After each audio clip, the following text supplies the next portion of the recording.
Je vais vous montrer quelques trucs et astuces pour construire en 2 dimensions et en 3 dimensions. Et je vais aborder quand même quelques commandes un peu plus spécialisées, en 2D notamment, comment couper, rallonger, raccourcir, mettre des arrondis, etc.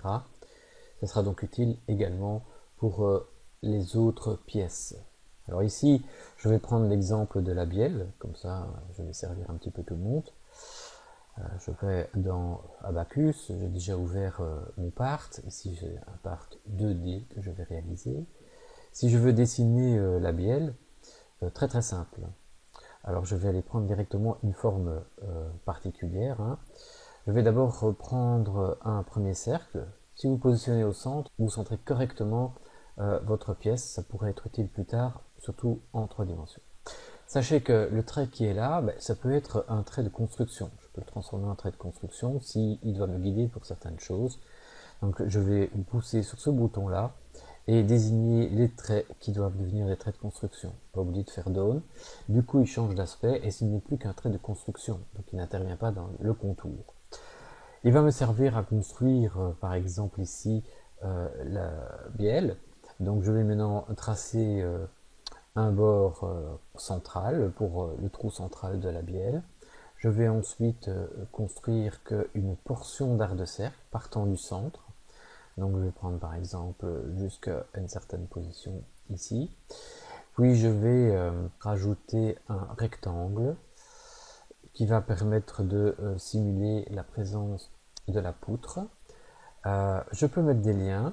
Je vais par exemple demander une coïncidence entre le coin de ce carré et le bout de mon arrondi. Je fais une désignation, voilà, c'est relié. Rien ne me garantit que le cercle est bien centré par rapport à cette poutre, donc ici, soit par coïncidence, par décote ou autre, vous allez repositionner évidemment le tout. Par exemple, ici, je vais le mettre par rapport au centre à une certaine position. Je vais faire Enter dans un premier temps. Je vais désigner celle-ci par rapport au centre aussi. Et si j'ai de la chance, ça a les bonnes dimensions de part et d'autre. Si jamais vous voulez le réadapter donc ensuite, vous allez simplement pouvoir modifier une des cotes. Donc je vais prendre éditer une cote, désigner une cote, ramener par exemple, je sais pas moi, à 10. Voilà.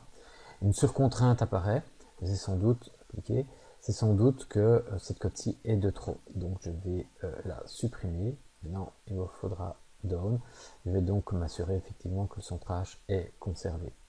Je vais adapter la longueur de poutre que je veux. Faites-le par rapport au centre de la bielle, pour ceux qui ont la bielle, de manière à avoir un meilleur contrôle et tout en pouvant faire toutes les autres modifications. Donc je vous montre, là je vais mettre par exemple 40 ou autre chose. Je vais quand même bloquer les arrondis. En voilà un, 14. Et puis je vais bloquer également l'autre arrondi, 19. Je ne sais pas quelle épaisseur je vais mettre. Voilà qui est fait. Une fois que c'est fait, je vais devoir faire des coupures ou des rallongements ou transformer en trait de construction. Transformer en trait de construction le sommet de ce rectangle. Ici, je vais devoir enlever des morceaux. Donc, je vais faire un petit zoom et je vais enlever ce qui m'est inutile. Donc là, vous avez un auto-trim qui permet d'enlever les morceaux inutiles. Donc, il va jusqu'à la limite, à la coupure, donc à l'entité suivante. Donc là, il repère où sont les entités. Donc, par exemple, ce bout-là, j'ai pas besoin. Ce bout-là, j'ai pas besoin. Et ce bout-là, je n'ai pas besoin. Ok. Par contre, malheureusement, je devrais normalement avoir un cercle fermé, donc si par mégarde j'ai pas fait ce qu'il fallait, je peux toujours demander de relier les deux extrémités qui sont ici. Ça devient qu'un seul cercle. Je me rends compte que la longueur de poutre est beaucoup trop importante par rapport au reste. Bon, je vais alors le réduire, par exemple à 30. 30. Enter. Évidemment, à chaque fois qu'on fait des coupures, etc., on risque de perdre des cotes, donc il faut bien y réfléchir, c'est la maîtrise qui va vous permettre de vous en rendre compte. Donc ici, je vais remettre une dimension à mon cercle qui avait disparu. Je vois que le centrage a été perdu aussi, donc je vais refaire Enter. je vais faire un recentrage, voilà, Enter, et je vais demander de l'autre côté aussi, pour être certain, s'il n'y a plus de surdimensionnement, puisqu'on n'a pas défini la largeur. Voilà. Ensuite, si je veux faire un arrondi dans un coin, je vais demander commande d'arrondi, voilà, il me demande une valeur, prendre par exemple 3, et je vais désigner les deux entités qui définissent, qui doivent être arrondies. Deux entités qui définissent le coin et qu'il faut arrondir. Voilà. Bon, maintenant il ne faut pas un bout de poutre aussi énorme que ça.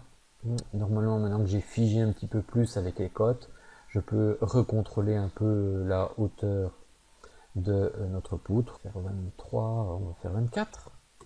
Voilà. Et voilà. Donc là, j'ai construit en 2D un pied de bielle. Je fais down et voilà.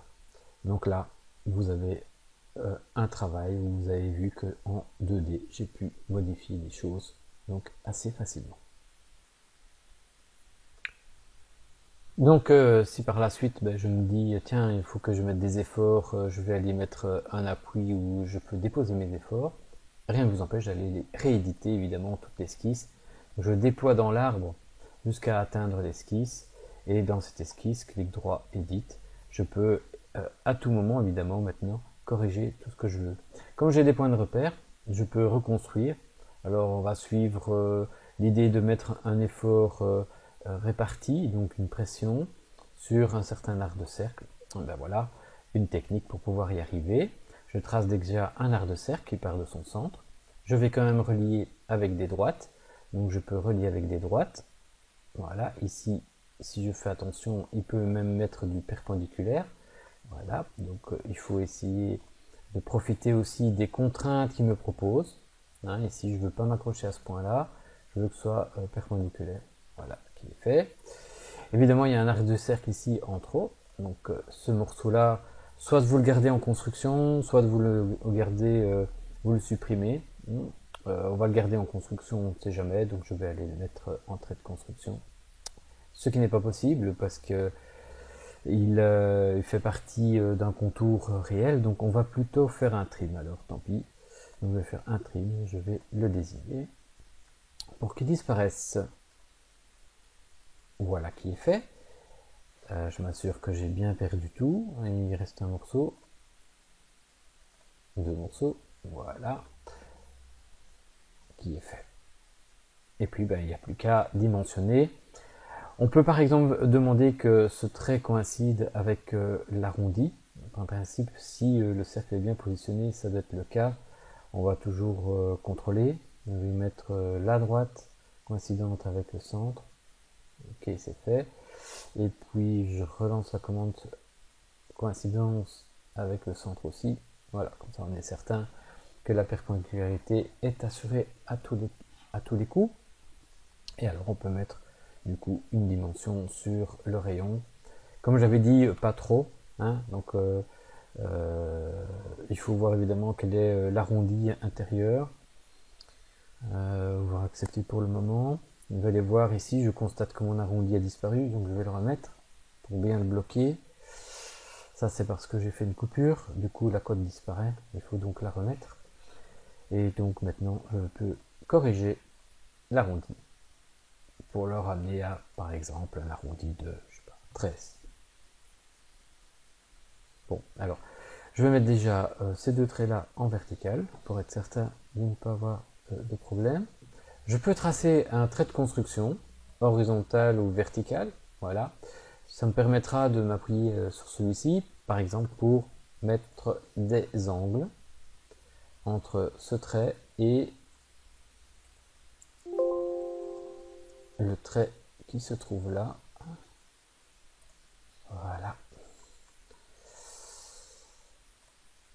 Et vous verrez régler l'angle, il faudra régler l'angle également de l'autre côté.